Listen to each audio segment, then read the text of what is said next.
How many remember Obey? Created by American street artist Shepard Fairey, Obey was one of the hottest streetwear brands around. The pieces were all over the place, and Fairey himself was in such high demand that he was commissioned to create a piece for Brack Obama back when he originally ran for president. But over the years, Obey has fell out of the public attention. And why is that? Well, let's find out. I'm Nate the Great from TakeFlight214.com, and this is the rise and fall of Obey. Before we get started, please smash the like button, man.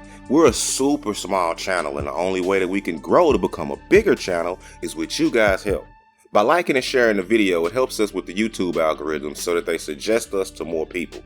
But with that being said, let's jump right in. The story of Obey all starts with Shepard Fairey.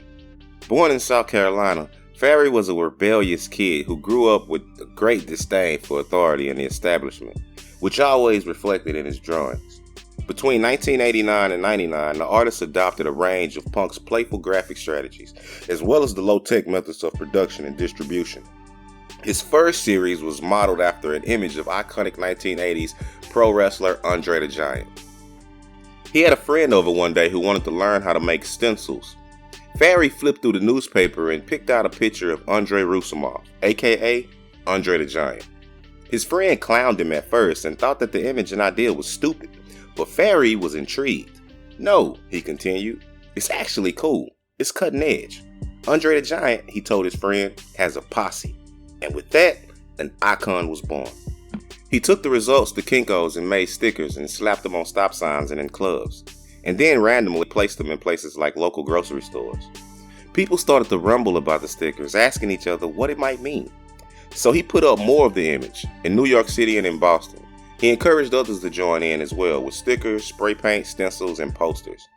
In the mid-1990s, he began to get heat from old Vince McMahon and the guys at WWE, who are notorious for bird dogging anyone who so much as sniffs their IP. So he transformed the image into the Obey Giant series, referencing the film They Live from 1988 and starring another WWE wrestler, Rowdy Roddy Piper, and the idea of subliminal messages implanted by the government upon society. The image went viral the old-fashioned way, spread by Fairey and his friends. Fairey bombed dozens of unauthorized locations, resulting in roughly 18 arrests. He routinely plastered the Obey icon face over advertisements. In one of his final acts, he added the head to a series of Sprite Obey Your Thirst billboards. Later, he would actually be hired by Sprite, and while he wondered if the client knew about that stunt, he never asked. Looking to incorporate a physical product to accompany his popular Obey signage, he soon expanded from stickers and posters to apparel such as t-shirts, hoodies, and more. And in 2001, Obey clothing was born. Also featuring prints from Fairey's original artwork, Obey was an instant hit among skaters and streetwear kids. Reworking images of iconic figures such as Che Guevara, the brand's designs were highly influential, transforming Cold War-inspired images into new graphic trends. And in 2004, Fairey created an anti-war, anti-Bush poster that captured attention of the brand's followers and further demonstrated the message that both Obey and Fairey wanted to get across at the time.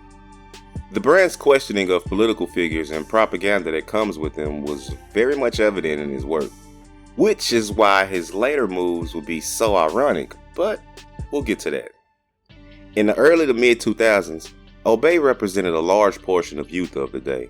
The anti-conforming, anti-establishment attitude went hand in hand with the punk rock, skater, and rap culture that had birthed the streetwear genre. Not to mention they had a cool name that looked cool on tees and snapbacks. And by the mid-2000s, they had amassed a huge fan base. They had spilled out of the cup that was the niche group that originally drove them since day one. Popularity gaining, Obey started to get stocked in big retailers such as PacSun, Urban Outfitters, and the like. Fairey himself also began to gain tons of press. The height of Fairey's popularity probably came in 2008 when he was commissioned to design the Brack Obama Hope poster. Fairey based the design on a photo taken from former Associated Press freelance photographer Manny Garcia. He created the design one day and printed it first as a street poster. It was widely distributed, both as a digital image and other paraphernalia. during the 2008 election season with the approval from the Obama campaign. And by July 2008, Sticker Robot had printed over 200,000 vinyl Hope stickers, 75% of which was given away to support Obama as he ran for his first term. The image became one of the most widely recognized symbols of Obama's campaign, spawning many variations and imitations, including some commissioned by the Obama campaign itself. The mixed media stencil portrait version of the image was even acquired by the Smithsonian Institution for its National Portrait Gallery. The image gained so much attention that the guys at the AP who originally photographed the pic caught wind of it and came knocking at Fairey's door with their hands out.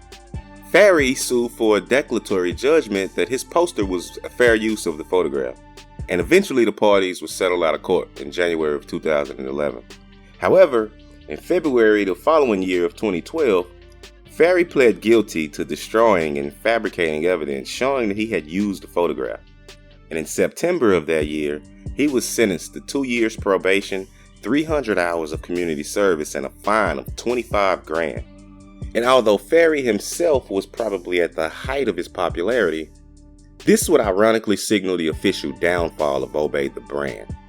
Since the brand had began gaining more attention from the public at large, it also began to lose respect from their core fan base. Oversaturation can be a gift and a curse for many a brand, as it on the one hand signals that you're at the height of your popularity, so much so that tons of people around the world want to be seen in your stuff. But on the other hand, the star that burns the brightest burns out the fastest. You could get the pieces at practically any store around the country that sold streetwear. And it got to the point to where OG fans, or anybody for that matter, say from the hypiest of hypebeasts, began to grow tired of the routine. It also didn't help that Obey as a brand never really bothered to innovate much from what they were doing in the earlier days as far as production quality and aesthetic appeal.